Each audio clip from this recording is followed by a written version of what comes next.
Director General Pascal Lamy to ensure that all countries had equal economic opportunities, which has been one of the key goals at the global multilateral framework.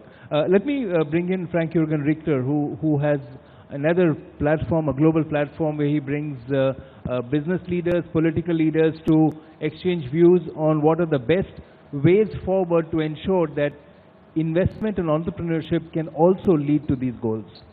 Thanks so much, Branchal. And wow, I have to say, what a great presentation by the Chief Minister. And I agree with you, Arantxa. It's fantastic how he's handling the figures, his vision translating into action. And we see that AP is growing, and I think the state is great news, and India is great news.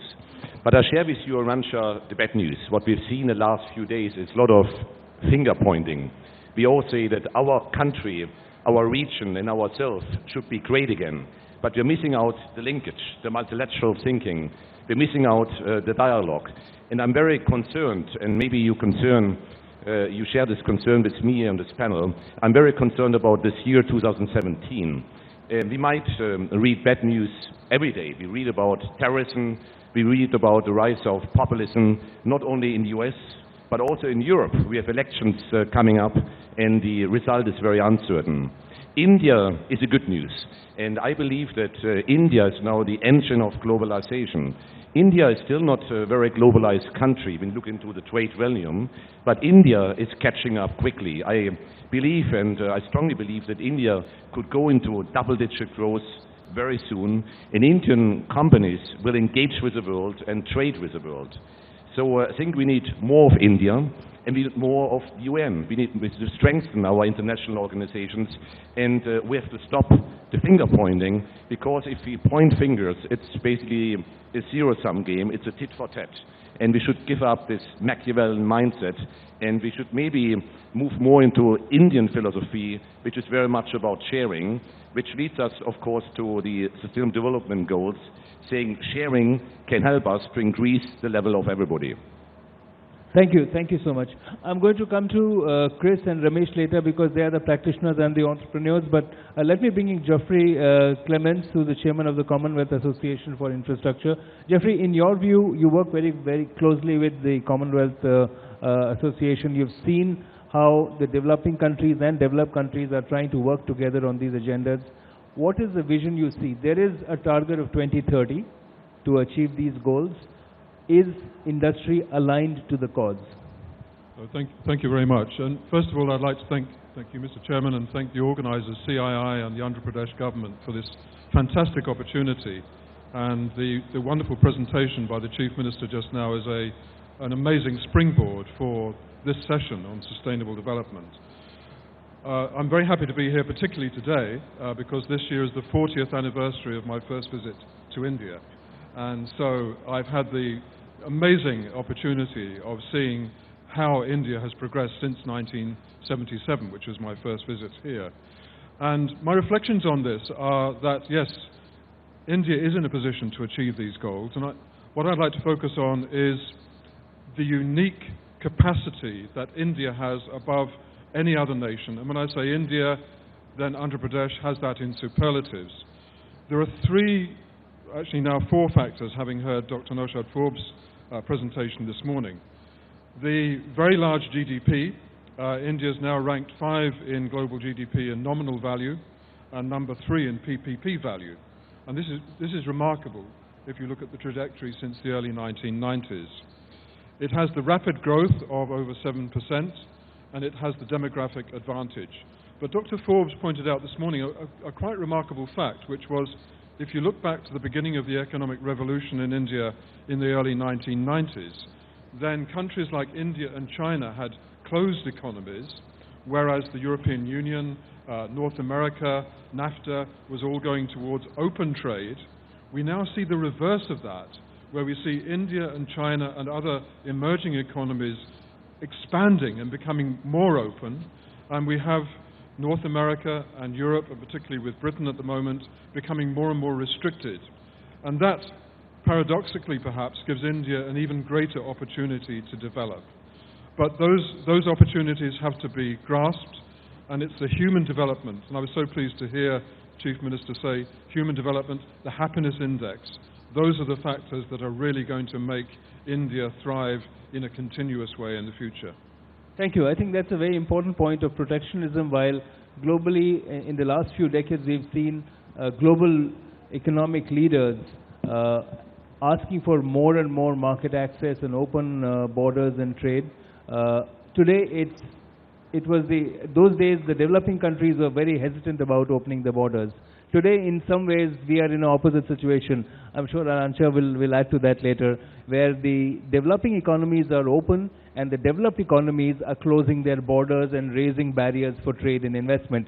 So, Chris, if I can come to you, what does this mean? You're a multinational corporation. You have a footprint across so many countries, but also you have deep roots in India.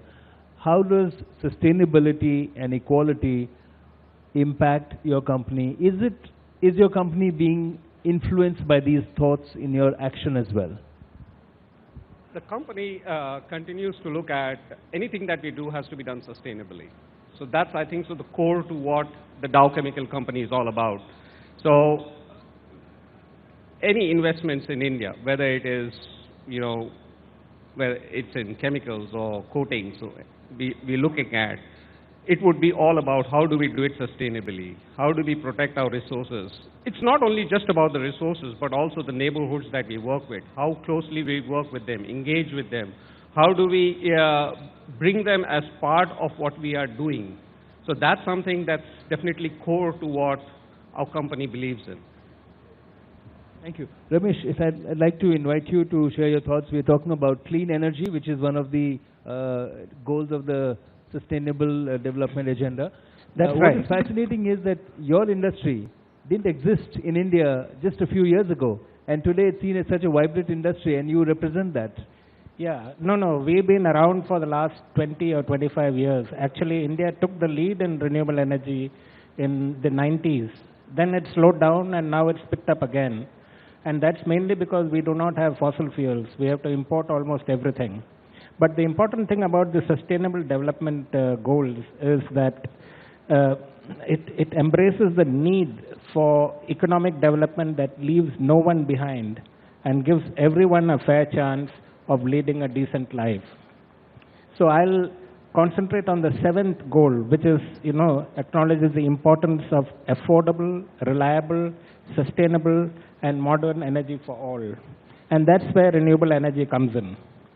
The SDG agenda also faces squarely our duty to protect future generations by limiting climate change, adopting renewable energy, and managing resources sustainably. Actually, India has taken a leadership role in this, and Andhra Pradesh, I'll show you, has taken an even more, a much bigger leadership role in this. India is now running the largest renewable energy capacity expansion program in the world, 175 gigawatts by 2022. So we need to add more than 8,000 megawatts of renewable energy every year, but we have been doing only about 3,000 megawatts in the last few years. But that's going to change now. It is already changing. India has committed aggressive targets at UNFCCC in the Paris Summit. We set 350 gigawatts of total renewable energy, or 40% of total installed capacity will come from India. That's our commitment. So what has the state, Andhra Pradesh, done? So under the dynamic chief minister, what we have seen is, along with the other developments, renewable energy has really taken a front seat, not a back seat. The state of Andhra Pradesh has adopted SDG and modified the focus area. They didn't look at all the SDGs. They modified it and looked at the 12 goals which are critical for the state's development. Just 12 goals out of the 17, and which are directly consequential to the state. On the energy transformation, the state of Andhra Pradesh encouraging investments in renewable energy, green power generation at a rapid pace, especially using wind and solar now. The government has projected 17 lakh crore investment will be required for building infrastructure in the state by 2029. The vision of the Andhra Pradesh government has a structural shift with agricultural labor force declining and manufacturing going up. So which means that the responsibility for this SDG becomes even more critical. Another important target that the state has stated is to generate 2 crore skilled workforce, out of which 1.44 crore will be employed in manufacturing sector. Gamesa has already set up an integrated manufacturing plant in Nellore, and we have started manufacturing renewable energy equipment here. And this is in line with the vision of the government of Andhra Pradesh. And just to tell you, CII has the Center of Excellence which Mr. Banerjee was talking about in Hyderabad. This Center of Excellence is for renewable energy, and what it does is facilitate all these activities and actions on policies which will facilitate the growth of renewable energy in this state and in India. So that is how CII and the state of Andhra Pradesh is contributing to the SDG goals of India. Just a quick comment on what you said, Jeffrey, before on reverse globalization. And you're right, India is taking over, China is taking over, and maybe the West is in retreat. But I think it's not a bad thing seeing India and other countries leading. But maybe we should introduce a new connotation called sustainable globalization, where everybody can benefit, and not just the rich, but also the poor. And what I see actually, and what led to Brexit, what led to what we see in the US is, in a way, a disconnect between the elites and the people. So we have to reconnect people and say, there's no longer distance. Everybody can benefit. So sustainable globalization should be the new buzzword. I have a question which I would like to come to Arantxa and both of you.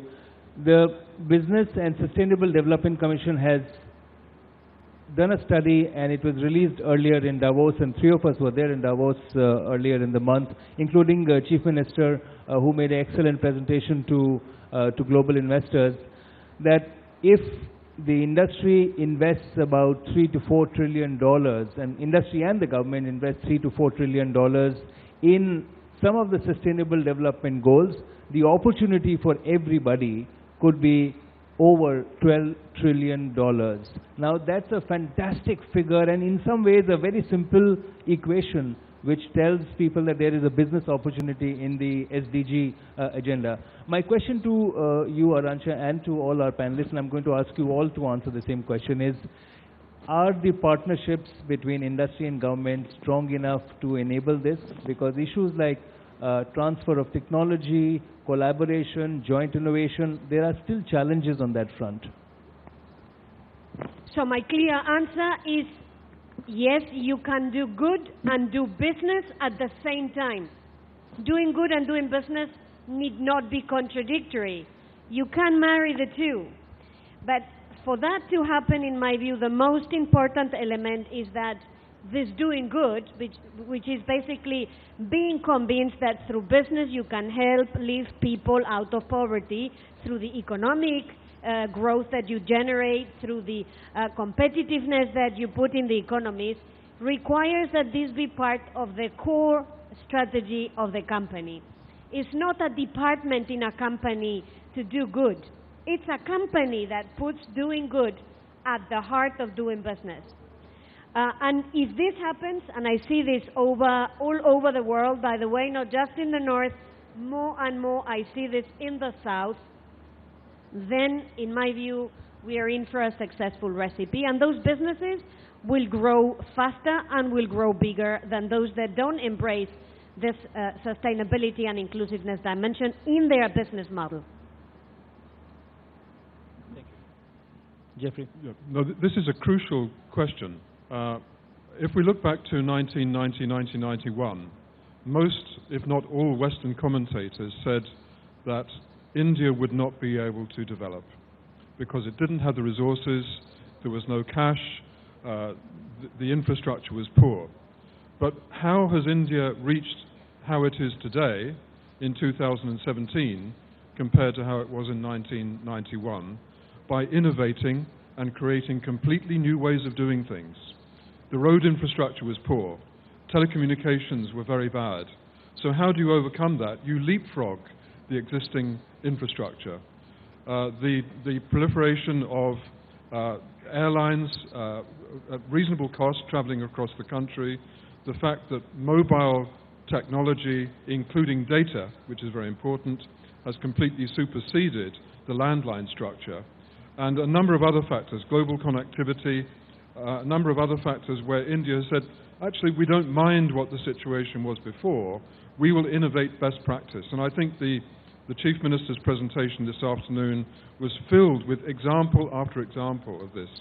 The way that the new capital city is being created by land sharing. So whilst the estimates of the amount of money needed for complete sustainable development may be massive, they're based on old paradigms. And new paradigms may be able to do it at a fraction of the cost, but more of benefit. All of the areas of Human Development Index. So if you're looking at the development of a truly smart city, a smart city has to be not only technologically smart, it has to be intelligent in terms of the way that human life interacts with that city. And I'm convinced that as this develops here, and that India is going to create an example for other countries, how smart development, sustainable development takes place will actually give examples to other parts of the world. And my hope is that this will actually reverse the rather unfortunate tendency in the developed countries to close off and see that globalization, globalized sustainable development is really the only answer. Chris, the issue is also of partnership at the local level. So while we're talking about the global level at United Nations, at the country level, at the national level, then at the regional level, industry has to participate at every level. Absolutely. Is that a practical option or is that a challenge? No, it's definitely a practical option, and we at Dow Chemical, we have done that and worked with local governments and local municipalities in terms of just implementing sustainable projects. For example, we were working in Spain in the Tarragona area, which is a geosensitive zone, and there is a river which feeds water to the whole chemical complex, which consists of about 15 industries. Out here, we were recycling and reusing our wastewater from the chemical complex in collaboration with the local municipalities, in collaboration with the other industries around it. What it helped us is to reduce our freshwater consumption by 40%.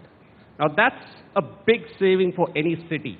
And I think so this is what cities can gain in partnerships with industry. And industry here can bring technology. They have the capability to bring newer technologies, more cost-efficient technologies, energy-efficient technologies that can deliver the means towards the sustainable goals that we are looking at.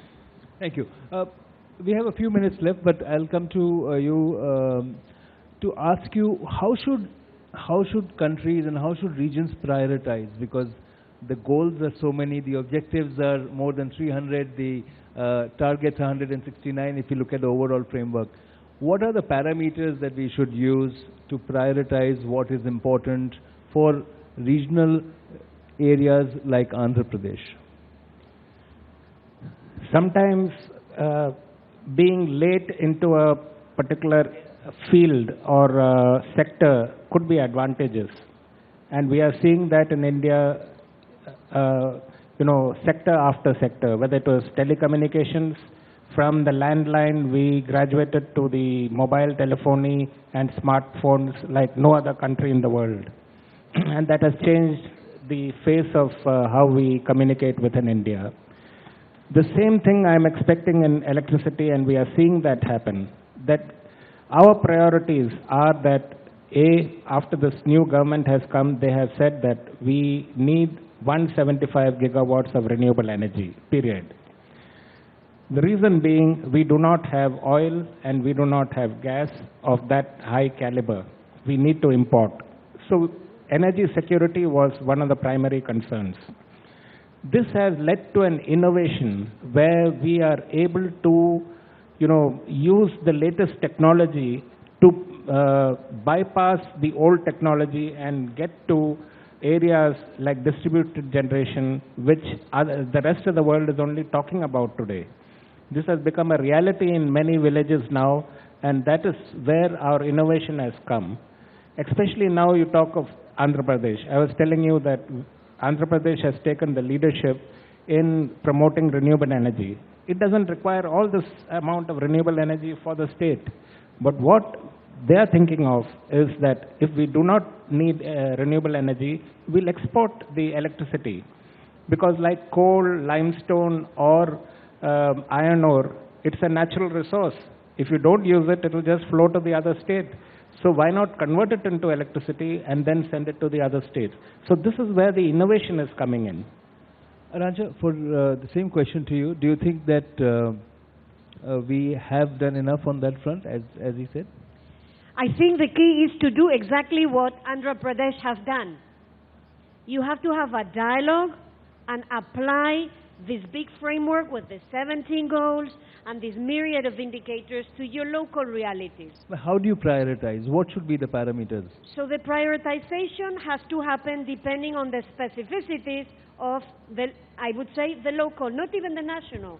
I think you have to go below the national. In a country like India, it doesn't make sense to have a master plan to implement the SDGs at the national level. You've got to go to the state level. And within the state level, you probably have to go one level below, which is the local level.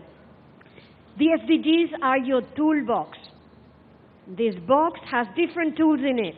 You've got to take the hammer, the screwdriver, the nails, and you have to combine this according to the specificities of your local realities. In some countries, it's going to be very heavy on climate. In some parts, it's going to be very heavy on poverty reduction. In some places, it's going to be very heavy on urbanization. So it's adapting it to the local realities and measuring progress. Measuring progress. And I go back to the log frame that we just saw. It's when you measure progress that you can make sure you transform, because you are embarking everybody into this big project, which is called transforming your economy and your social tissue. Frank? Well, I think the new capital here in Andhra is a great example of change and delivering change, and of translating a mission into a strategy and into a reality. And I believe that now India really is at the forefront of tackling climate change. The energy minister, Rajiv Dave, talked about climate justice earlier on. And my only fear is that the US actually might leave the COP22, the Paris Agreement. And I think India should defend its values and say, we are here, we represent the emerging world, we need climate justice. They can't really allow America and other developed countries leaving COP22. So in this spirit, I think we need more cities, new capitals like here in Andhra, and I think they're very much based on SDGs. What you said before, Aranja, I think are very much underwrite and underline, saying that the SDGs shouldn't be an add-on to your strategy, it should be the core of your strategy, and you can really do business out of it. Once you got your capital here, I think more and more investment will flock into the city and in the state. So it's this pure business at the end of the day. But most people don't really realize that fighting climate change could be very good business. Thank you. Would you like to add something? Jeffrey? Thanks very much. Just a couple of final comments I'd like to make, which is how we, I'm talking collectively here, locally and globally, can accomplish this. I think you made a brilliant point that the SDGs, the 17 SDGs, are a toolbox, and they will be applied very differently according to the circumstances. So, for example, in a colder country in Northern Europe, perhaps where I come from, then renewable energy will take a different complexion. When I flew out of London, there are huge wind farms now in the Thames estuary. That is one solution, wave power. Whereas here, where sunlight is abundant, then you use solar power, you use wind power in a different way. And that is one example of how resources must be used differently according to the situation. But what I think this boils down to is thorough education, but education in the most comprehensive way. And whether we mean education at school, I think this generation, more than any other generation, is globally aware because wherever you are in the world, you're exposed to global media, you know what is going on in the world. So awareness about sustainable development and the future of our planet can start from a very early age, but it has to go all the way through, so that whatever field of higher education and professional training people are going through, they have to understand that what they are doing is not just limited to the profit line of their company, it's extended to the benefit for the community and for the nation and globally, which is why global interactions are so important. What I've always been impressed by in India is that corporate social responsibility has been understood for centuries here. It's become legalized in a sense in recent legislation, but real CSR has existed here probably for millennia, where in a situation where sustainable development at a local level has always been part of the culture. You take the agriculture in Bengal, it's always been the situation until the last 2 or 3 centuries that the ruling families would make sure that the farmers and the whole community were looked after in the lean times as well as the rich times. And so this is the way, the only way I think, in which real sustainability can be developed, by making sure that education is so comprehensive that an idea that life has to be sustainable is natural and anything else is impossible. Thank you so much, Jeffrey, and I think this brings us to the end. We are curtailing the session because there's one more session, but he made a great summary for me. Thank you for reducing my work. I'd like to end by the thought that one of the goals is about responsible consumption, so that means that it also devolves to all individuals and all of us individually across the world to ensure that if we are looking at a goal of a better world and a happier world by 2030, each of us has also to take the steps that we are responsible for. Please join me in thanking all our excellent panelists and sharing their views. Thank you very much to Mr. Pranchal Sharma and the rest of the panelists for conducting this session such seamlessly. Ladies and gentlemen, we now move forward towards our last plenary session for the day, titled Global Financial Architecture, Financing for Growth and Stability. Please give us a few moments while we set the stage for our next plenary session.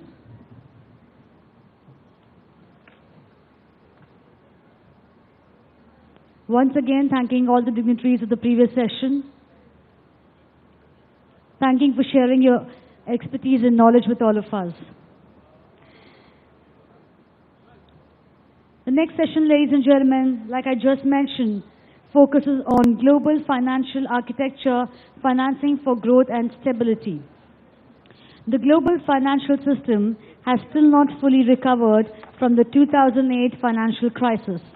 In the changing global dynamics, while there is a need to develop a comprehensive regulatory framework to prevent such crises in the future and protect economies from economic failure, the global financial system should also support global investment dynamics and infrastructure financing.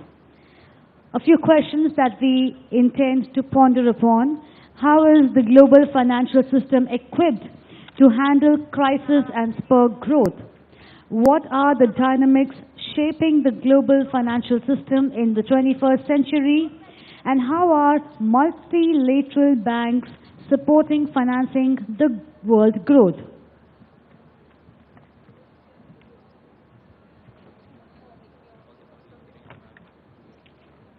Can I request all our guests, delegates, participants, and our entire audience who is seated at the back to kindly come and occupy the front seats. This is the last session for the day, and of course, we've saved the best for the last.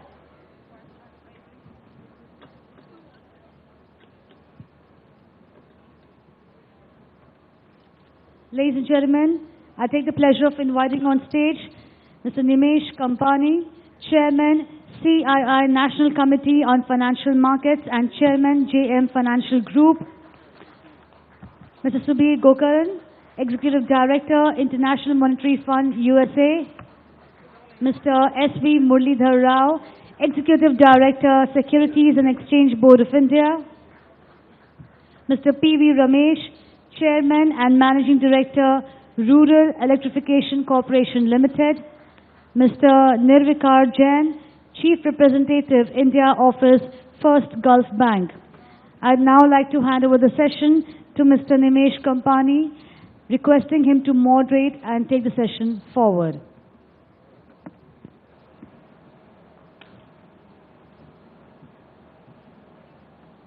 Ladies and gentlemen, requesting you all to kindly be seated.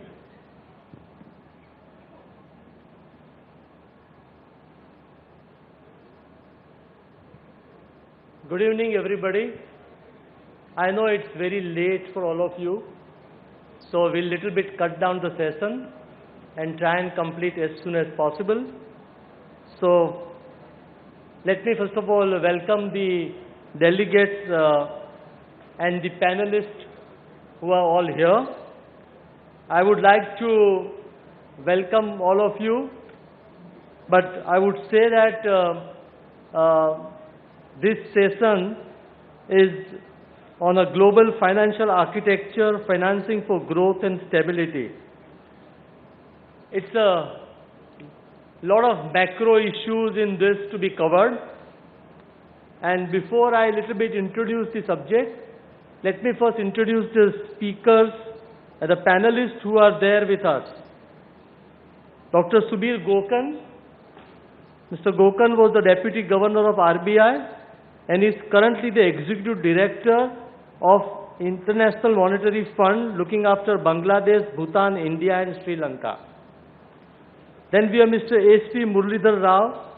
Mr. Rao is the Executive Director of Securities and Exchange Board of India, and he has involved himself into various departments in the SEBI, including the secondary market, market regulation, primary market, etc.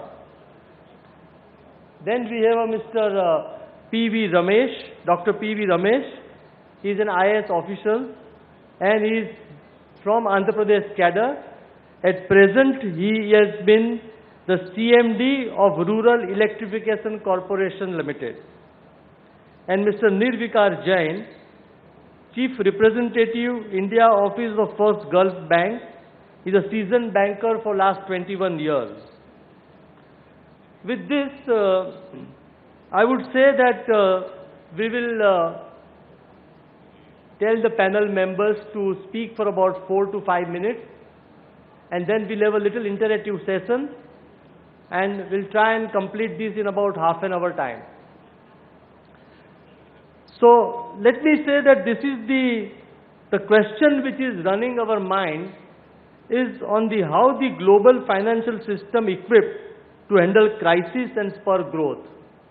As you know that after 2008, there was a lot of crisis in the financial market, and what we need is a stability of the financial system as well as we need the growth. And I think the growth has been suffering, and therefore what are the ways and means to spur the growth. The second question is that what are the dynamics shaping the global financial system in 21st century? In a sense that what precaution we need to take, how do we have safety measures, how does make sure that institution doesn't fail, and that challenges, which in a global system, how do we face them in this this century. The third point about how the multilateral banks supporting financing the world growth. I think there is a role of the World Bank, IMF, and also various multilateral institutions like in Asia. Now the BRIC Bank also has been created. What role they will play, and that's a challenging role, and make sure that the system and the growth both remains intact. Also, I would like to little bit say that 5 years back and 10 years back, we were saying that we are in the village of the world, and then every country was trying to work with each other and open trade and continuous, not restricting the imports. So those barriers were not there. But now suddenly in 2016, the world is looking different with the BRIC exit and with the US election, where Mr. Trump has become the President of United States of America, and then all the protectionism is just coming in. And therefore, in this situation, how does the West work and how would the Asia-Pacific region will work? I think they are interesting questions. I would request now, that our panelists can throw light on these issues. Maybe if some of the points are left out, I would then take it up in our interaction. So may I request Subir Grokan to open the innings, and over to you, Subir.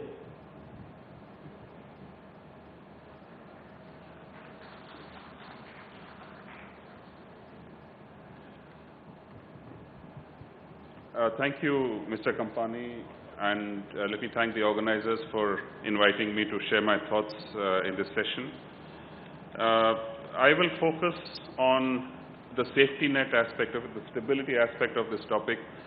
Just to provide some context to this, we have two kinds of institutions as part of the global financial architecture.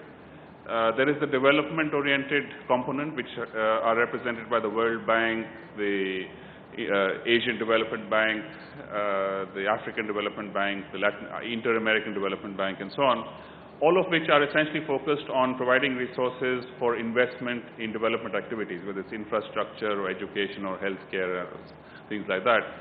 And to this group, we have two recent entrants. We have the New Development Bank, which is a BRICS initiative, and we have the Asia Infrastructure Investment Bank, which is a China-led initiative, but has now something like 50 countries that have become members.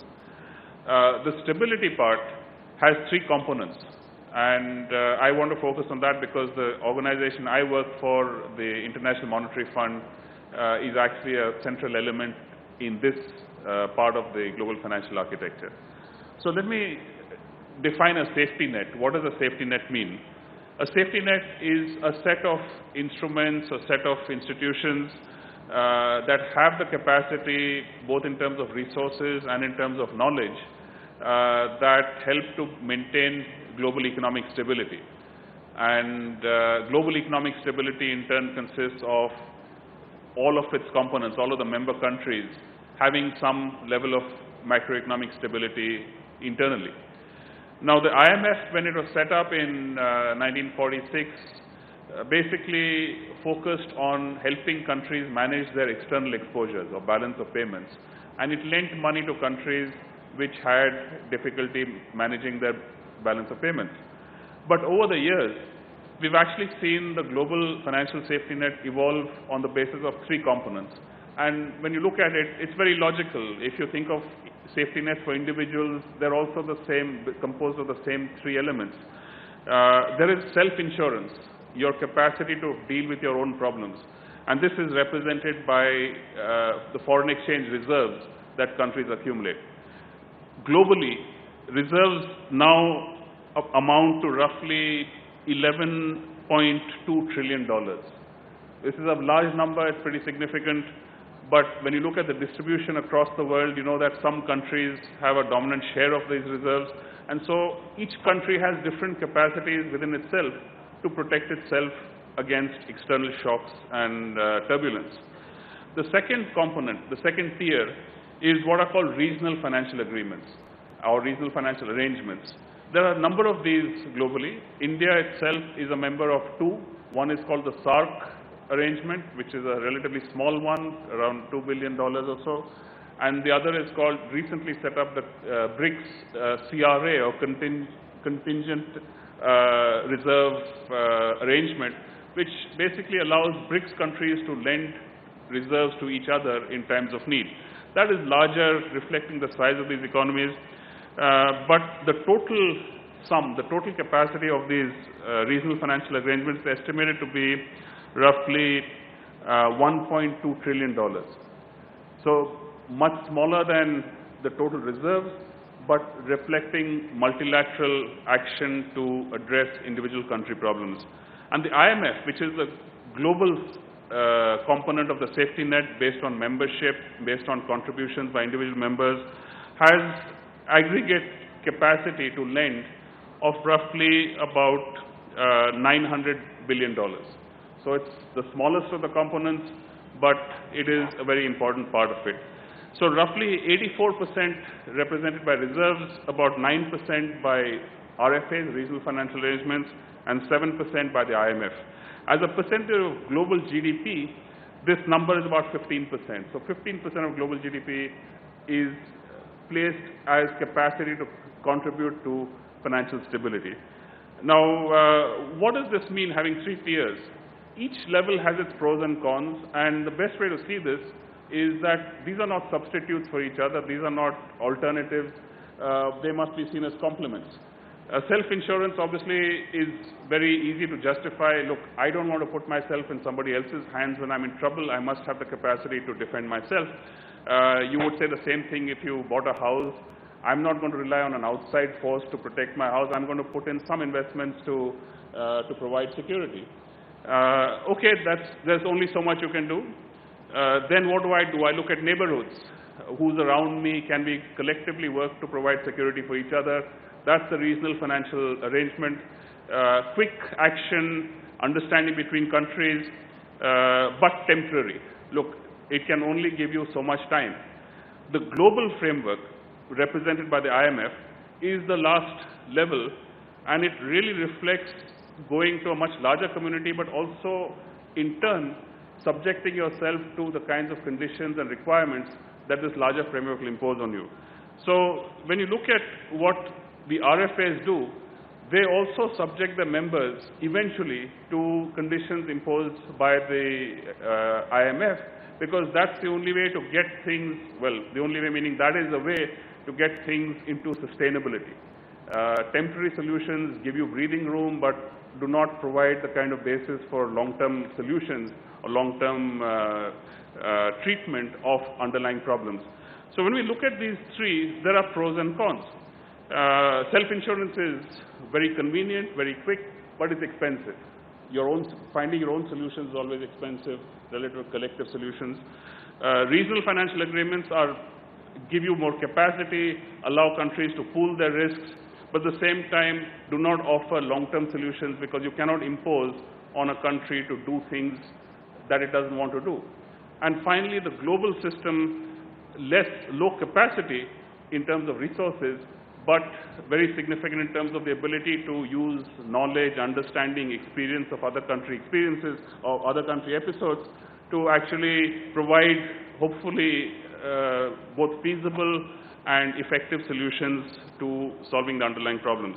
So when you look at the global architecture, these three elements together, I think, represent a reasonably comprehensive and a reasonably effective set of instruments to contribute to stability.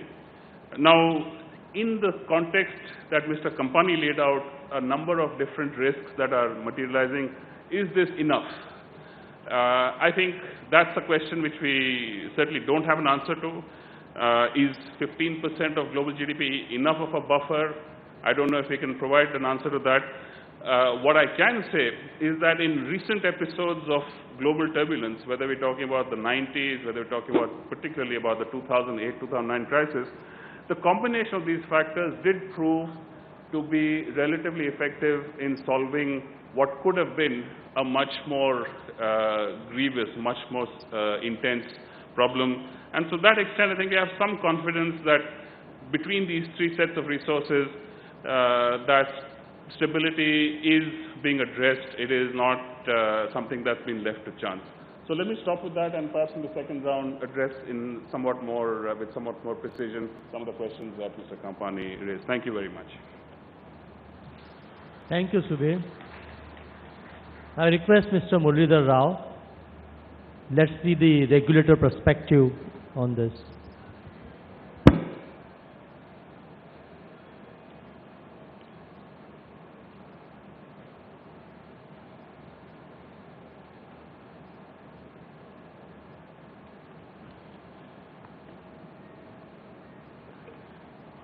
Very good evening.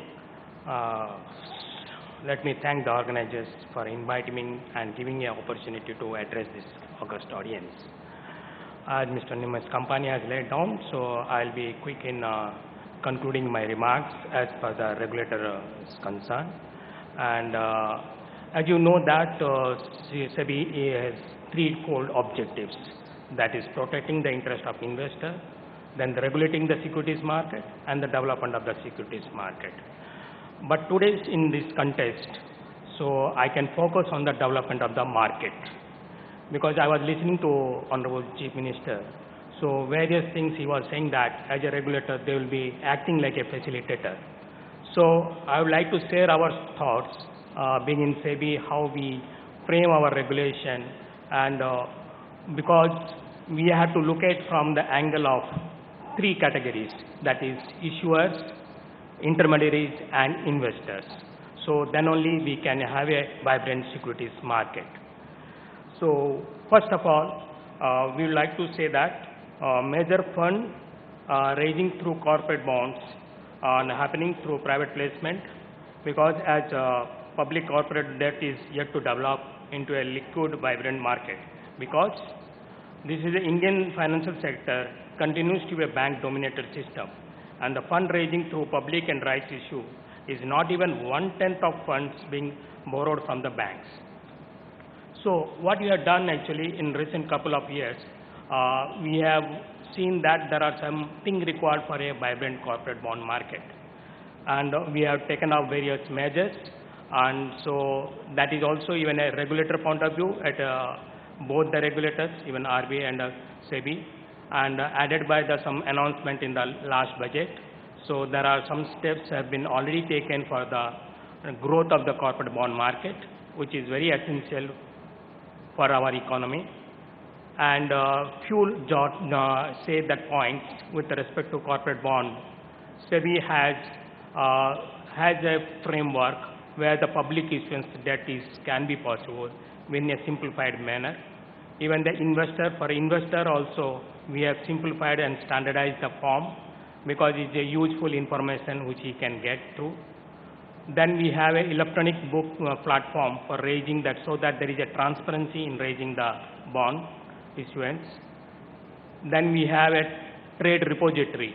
What you have that for historical data helps the investor in taking an informed decision, for which we have repository, we have along with the help of both the stock exchange and depository, we have a primary issuance data and the secondary market data with respect to corporate bond. Nevertheless, then we want to encourage this corporate bond market. Even we have provided market making. We are in constant dialogue with RBI, and we are also thinking of repo market for the corporate bond. Secondly, the IPO market is another way of raising capital, and we have our regulations are in place for all the issuers, because our regulations should be clear so that they can tap the market, both where the public issue, rights issue, and also that's both for equity and debt. And for this last 9 months, they have raised a capital of 87,000 crores, and salient futures of the investors, that we have ensured that they should subscribe more and more in the market. We have also given a ASBA is a compulsory. Then we have shortened the listing period, and it is now within 6 days, once the issue is closed, can be listed, so that risk is minimized for the investors. Like that, so we come to the issue of SME. Not only the big companies like which I am talking about, the public issuance and rights issue. There is a SME platform which we have created in both the stock exchanges, where SME find very difficult in getting the funding for their requirement, though they have a technology innovative idea, but they don't get the funding, because their funding is very constrained to the relatives and friends. So we have allowed that they can come to the exchange, and they can raise capital from the public by listing their shares in the stock exchange. Around 200 companies so far listed, and but we are not stopped with that. We have gone corner to corner of the country, mainly SME clusters, to create awareness among the promoters, because we feel that we are having a developmental role. So one may wonder why SEBI is going and talking to the entrepreneurs. But this is the way we want to say that there is an alternative means of financing to achieve their goal. In fact, myself only has taken the investment SME conference in Visakhapatnam and Vijayawada. So like that throughout the country we are doing it. This is one more way of encouraging the SME entrepreneurs to come to the limelight of the market by listing its shares. Now next is actually, as I was seeing that we have various regulations for real estate in investment trust regulations. Then you have infrastructure investment trust. Then you have an angel fund. Then there you have an alternative investment fund. So I would like to say that focus on the REITs and InvITs, very brief because it will take time. And after dialogue with the government and also various tax concessions have been given for the REITs and InvITs. And I would like to share that there is an encouraging response from all the issuers. And for the InvITs, there are 6 companies have been registered, and around 3 InvITs have been filed their prospectus with SEBI to raise around 10,000 crores capital. The purpose of REITs that it will help in bringing transparency and accountability in the real estate sector, while providing a new asset class in India. And REITs will also provide new investment avenues to long-term pools of capital, such as pension fund and insurance companies. So this will also provide an additional avenue for investors to take exposure in properties, especially commercial properties, which otherwise they would not have been able to. Similarly, so infrastructure, which is again infrastructure is a cornerstone of development of any country. And as I was listening that, a lot of focus has been given by Andhra Pradesh government on the infrastructure. So according to that 12-year plan, India requires investment in infrastructure sector around 65 lakh crores over the duration of 2012 and 17. So that's why we have also this InvIT regulations envisaged to provide a suitable structure for financing, refinancing of infrastructure projects in the country. InvITs may help in providing refinance for existing infrastructure projects and will help in freeing up the current developer capital for reinvestment into new infrastructure. So InvITs will also help in freeing up or reduce loan exposure of the banks towards infrastructure sector, thereby create bank headroom for new funding requirement. InvITs may help in attracting international finance into Indian infrastructure sector. As far as aligning the securities market development with the needs of the economy is concerned, the major initiatives including simplification of framework for foreign portfolio investors, framework for alternative investment funds, angel investor, relaxation of provision of FIDF limit. Then there are several measures have been taken to facilitate fundraising by corporates, including fast-track issuance of route for boosting follow-on of public offer and rights issue. And there is a dedicated stock exchange for SME, as I said. So this is not end to it. What we have still, there is an unfinished agenda, and I would like to just summarize that because SEBI reforms are ongoing process, and several unfinished and in-process agendas are on its table. Like summarizing that, building investor trust in market through effective regulations and participants, then there should be a transparency and governance by issuers and the strong and timely enforcement actions. Then increasing mobilization of household savings to securities market through wider penetration of securities market. Then managing global shocks. Handling of new challenges posed due to technological advancement. Ensuring wider penetration of mutual fund by use of technology. Then we have dependence on the corporate bond market. Then the compliance to the global standard and international best practices. when I say that in international circles today, Indian securities market is often considered as one of the most developed and highly respected markets across the globe. ISCO FSAP, that is Financial Sector Assessment Program of 2011-12, has noted that Indian capital market has successfully prevented occurrence of any major defaults. Even SEBI has a great role in the ISCO, where several of our chairmen was heading the certain committees like Emerging Market Committee. Our presence is also there in several standing committees for the primary market, secondary market. So then it is the intermediaries, the commodity market, several things. So what we want to make our regulations, we have a globally respected regulator. So we will try our best. And taking a last view on the development of global whatever we have, recently in International Financial Service Center was started in the Gujarat, GIFT City. What we have done actually, so we wanted to attract, the purpose was to attract global funding, and we made it that all our standards are comparable to the global best standards. Then we treated as a foreign territory as per the IFC concern. So all the settlement will happen more than the, other than the rupee. So mainly it is in dollar. So what in a fast track speed, we granted the stock exchange the license. We granted the brokers also the license. So quick that, so that we have cut short because with the light touch regulations, and also we feel that it is our developmental, again, responsibility, so that we can attract more and more investors from the globe.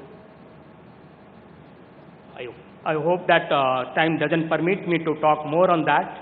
So, but I conclude that with this. Thank you very much.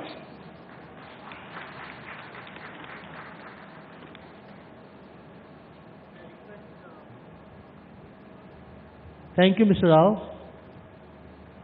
May I request Nirvikar Jain to please just.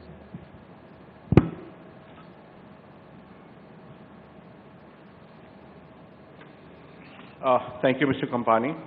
Thank you to the organizers for getting me here and giving me an opportunity to speak. So we've already seen, the three questions that we had in front of us were how is the global financial system equipped to handle crisis? What are the dynamics shaping it up, and what are the multilateral banks doing? I think we've heard a lot from the two respected, regulators, institutions. What I want to do as a commercial banker and as a practitioner is to perhaps build a framework in terms of what is really shaping up, the global financial architecture. So just to very briefly try and define that, what is it that the global financial architecture should have. I think from a common man's perspective, really what we're looking at is a resilient financial system which is accessible and which people can trust to go through their daily lives, easily. So that, in a very basic platform,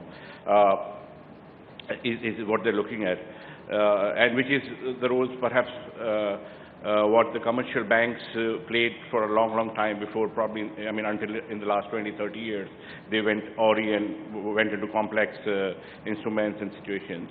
So I think some of the key paradigms that are now shaping the global finance, the changing geopolitical dynamics, We've all seen what's happening between China. Mr. Gokan pointed out, being the last banker of last resort, so to say, with almost 40% of the global reserves and flexing its muscle, in various ways. So the great differences between China and America and how they shape up, I think. And again, as the global economic center is moving eastwards, I think we're seeing a lot of realignment. So clearly this is, I would even go to the extent of saying that after the 1939 depression, I think 2008 again marks a certain period, when we are seeing a fundamental change in the global financial system. So one of the key parameters is geopolitical realignment, formation of blocks, so and so forth, largely in the Eastern Hemisphere. There's clearly a shift of demand, from west to east, generation of capital, savings, investments, a lot of that is starting to come from the east. West is started looking inwards and is getting inwards focused. Another important thing that I can see is technology. I think, fintech is really more than a buzzword now. We've seen how it can impact, and perhaps it just adds a drop in the overall size of the financial world.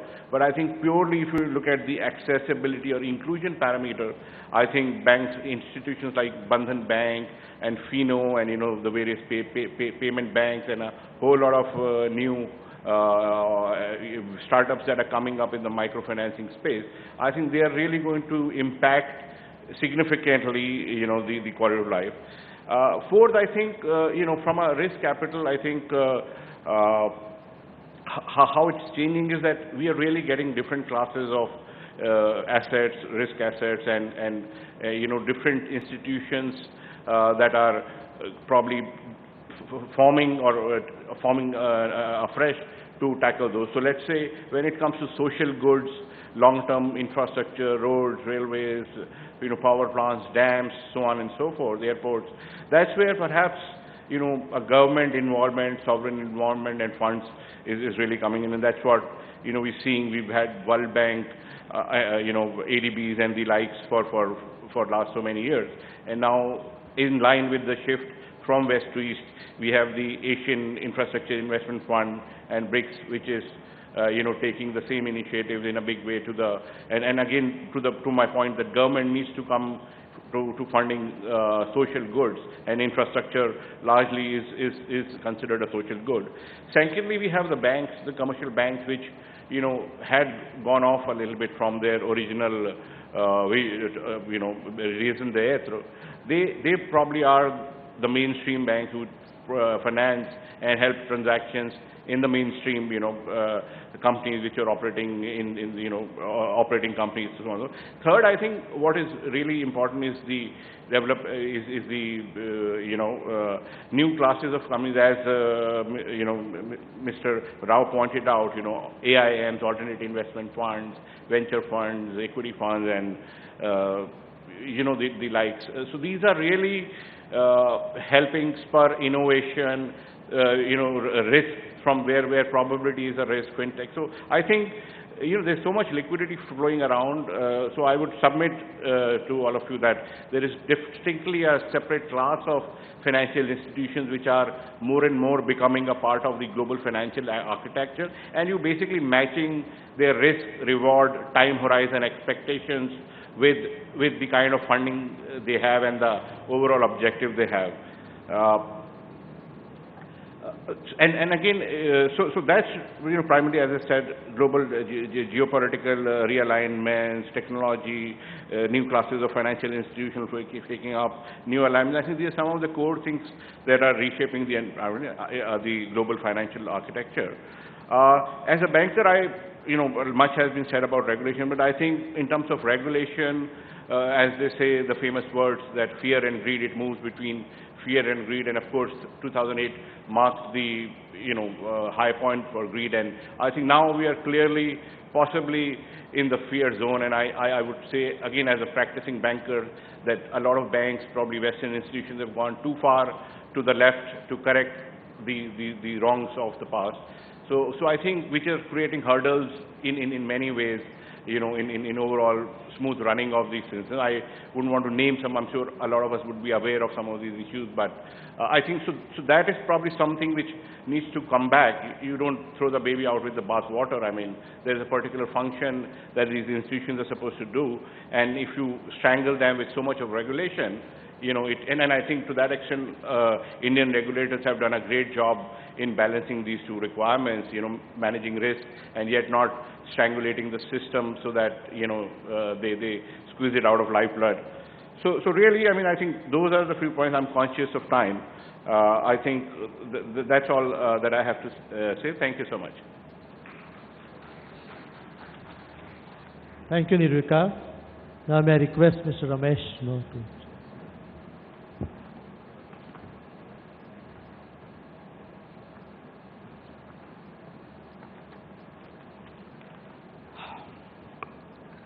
Mr. Kampani, my fellow panelists and friends, a very good evening.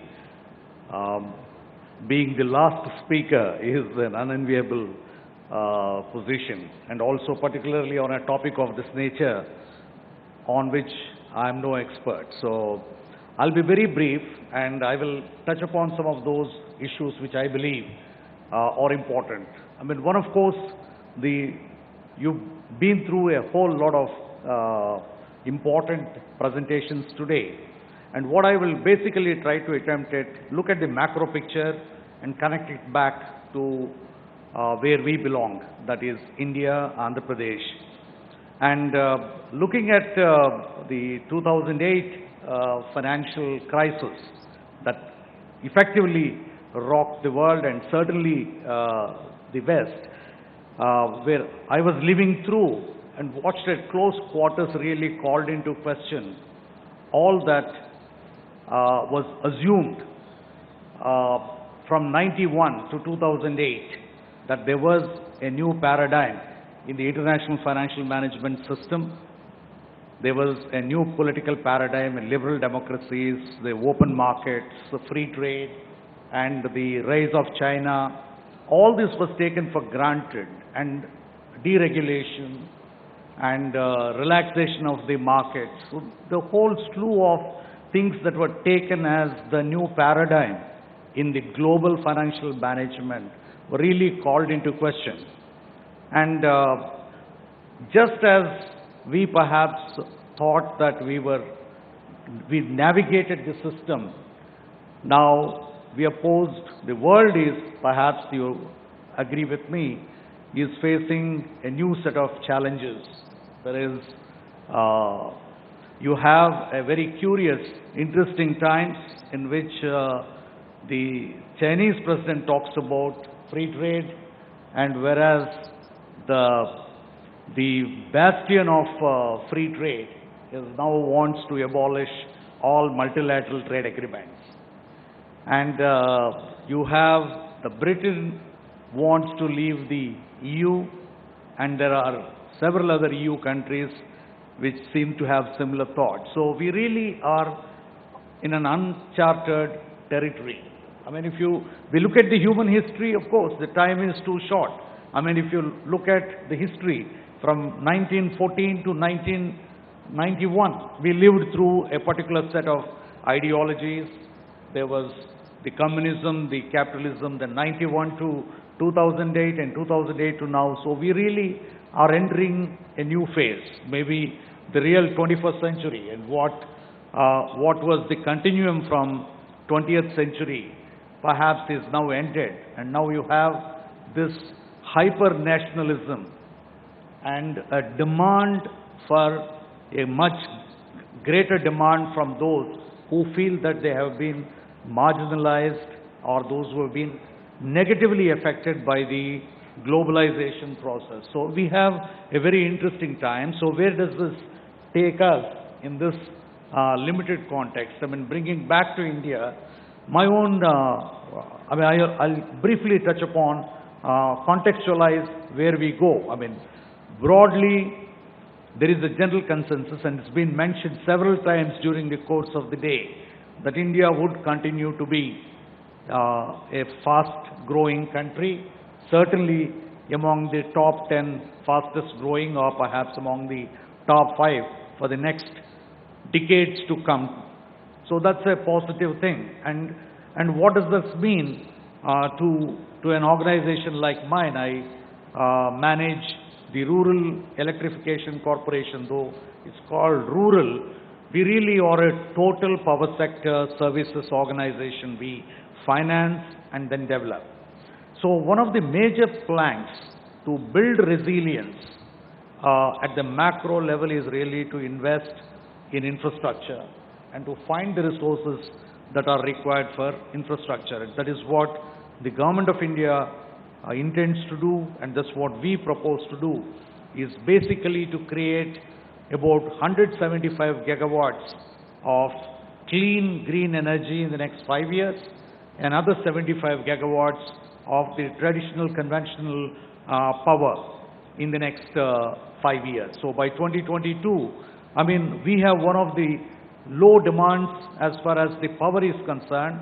Though we have about 305 gigawatts of power installed, we consume at the peak level about 154 gigawatts. There are transmission bottlenecks, there is inefficiencies in the system.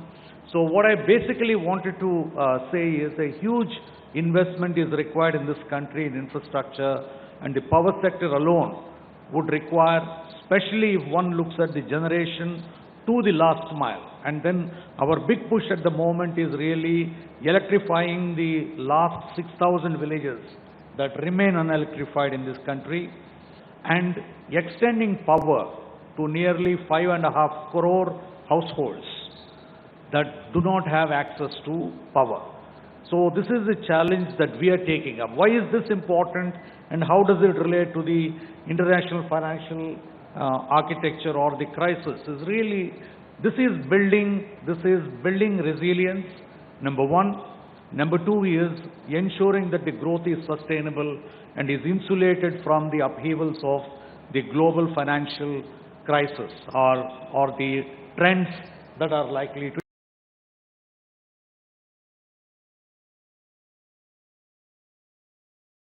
especially the power and especially to the rural areas, and unless we address, I mean, it's been a lot of talk from the Honorable Chief Minister and others as well of creating this safety net. And I think the new paradigm, in fact the financial paradigm and the economic policies are being shaped also by those who feel they are left out. In fact, today it is said that the American white working class who felt left out have voted for Mr. Trump, and similar trend we see all across the world. And the democracies, ultimately the governments have to be accountable. So building the resilience of the poor, which basically means financial inclusion, microfinancial services, and what is being attempted in a very big way in Andhra Pradesh under the leadership of the Chief Minister, having worked closely with him in the last 2.5 years, really is to bring about cashless system in which, so what I wanted to say is applying technology to bring about a system that builds resilience of, number one, of the people, particularly those who are left behind, resilience of the institutions, so the institutions are robust enough, number one, to regulate and be regulated and conduct themselves by certain internationally accepted parameters. And lastly, the international institutions, which of course have their better, more experienced panelists here, who I believe require a new political paradigm in order for us to insulate ourselves both as a nation and as a members of the global society to sail through future likely upheavals both in the financial system and in the political system. Thank you, friends. Thank you, Mr. Ramesh. I think we are just out of time, so I'll just ask one or two questions and conclude the session. You want to ask a question?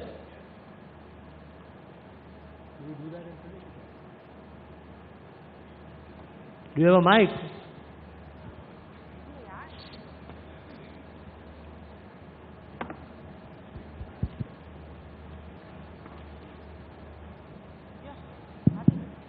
My name is Chakravarti. I am advisor to government as well as private sector. This question is to Dr. Subir Gorkhan. In the context of what Dr. Ramesh had mentioned about the geopolitical situation being what it is, the country is taking different stands on an inclusive growth. The safety net that you have described eventually would have to undergo some substantial change, as I see it as an individual coming from outside. While we follow the system which is there for over a period of time, we have seen some of the issues coming up in bailing out some of the countries in Europe, especially, some of those smaller countries. Can you make your question brief, please? Yeah. So the question is, does it require the regulator needs to change its perspective about the kind of a architecture that is presently being set, those three levels, considering the current situation where the political situations are changing, geopolitical situations? I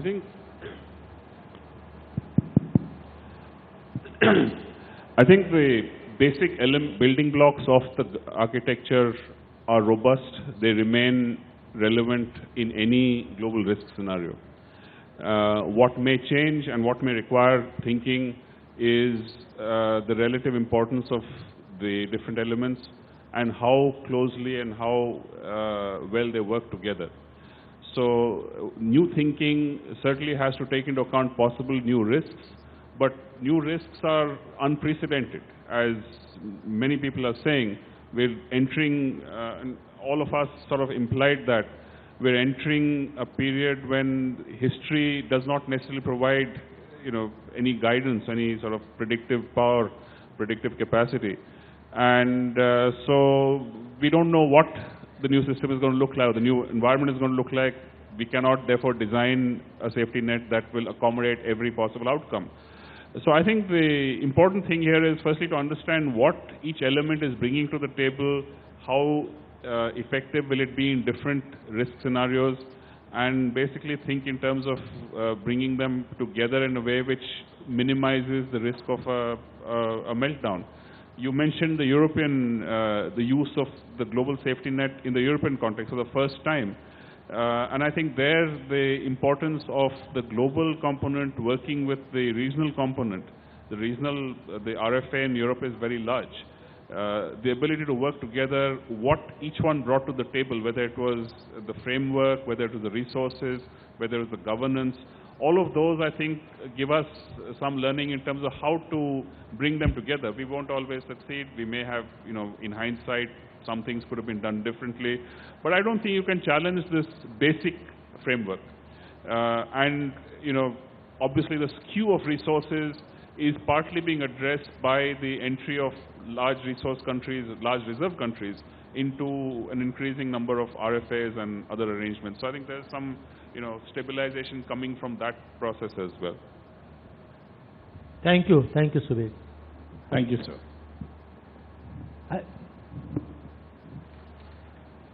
We have a last question, please.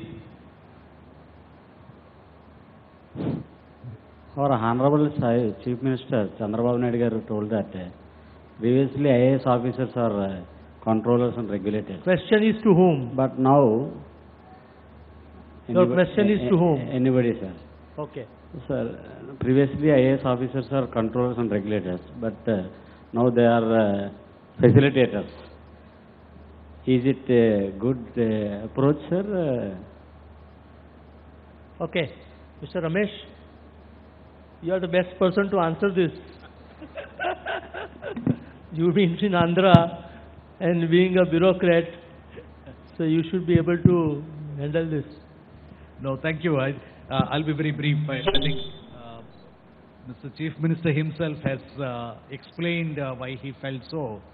That of course, the Andhra bureaucracy has always been very different. It's never really those ivory tower regulatory type of a system that you see in some parts of this country.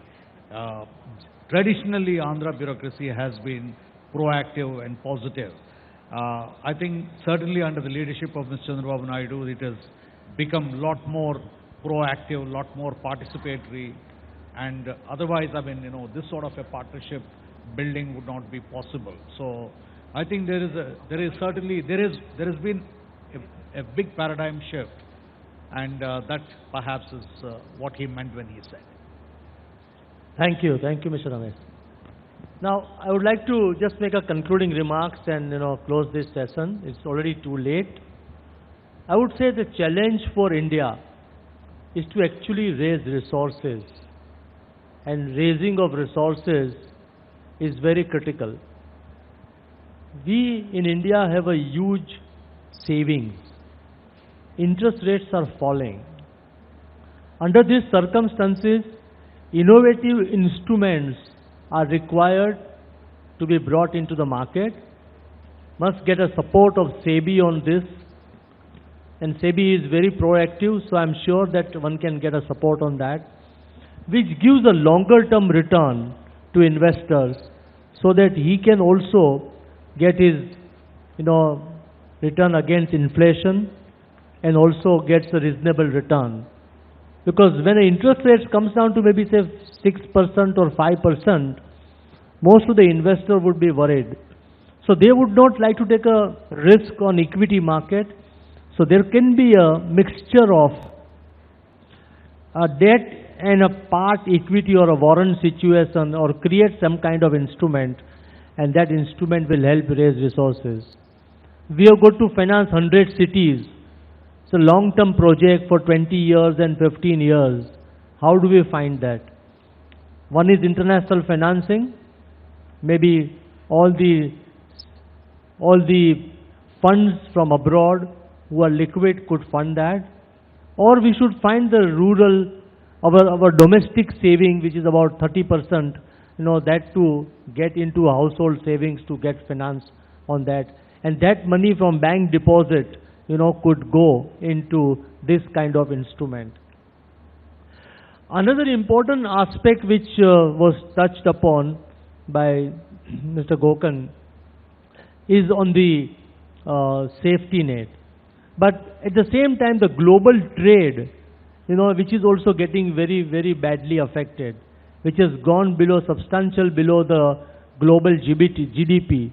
And therefore, with the protection policy which the US is wanting to follow, how will India get affected? One, from the software sector, and another, if there are import duties levied, what will happen to India? And how are we going to deal with such situation? I think that's also an important question, we are going to think about it and address. Also, on the technology and risk management, because the fintech companies, which are only very small today, but they can go to the people who are very small people and will be able to get them financing. And that's a technology could help that. And how do we mitigate those kind of a risk on a non-performing asset management? I think these are the second challenges, we'll have to handle for our growth. And how does a regulator, work with all these different kinds of instruments and different kinds of challenges, and how do they update themselves, on the knowledge base, working with the foreign sector, domestic sector, and how do we grow newer institutions so that if the FII flow goes down, the domestic institution comes up, and raise resources in a marketplace. I think these are some of the challenges, we'll have to handle on day-to-day basis and have to work towards that. And I think, I'm sure that all the regulatory agencies, international agencies, commercial banks, and also the government sector, are very positively looking towards the growth, looking towards how do we grow from 7% to maybe 10%, so that we become the leader, in the world market. I think with these remarks, I would like to close this session. Thank you very much for being here so late. I know that it's been, you're missing some social function. So I would request you now, and thank you all for being with us for such a long time. Thank you. Thank you very much, Mr. Nimesh Kampani, for moderating the session so well, and thank you to all our speakers for sharing your expertise. Thank you very much for joining us for the 23rd CII Partnership Summit 2017. Ladies and gentlemen, that marks the end of day one. We have arranged for a dinner at Hotel Park. We'd like to invite you all, also extending an invitation to all our dignitaries on the stage. We have coaches and transportation which is arranged outside the venue, so please make yourself comfortable. Tomorrow, we hope to see you at 9:30 a.m. sharp. At 9:30 a.m., we'll begin with our second day of the 23rd CII Partnership Summit 2017. Have a great night, ladies and gentlemen.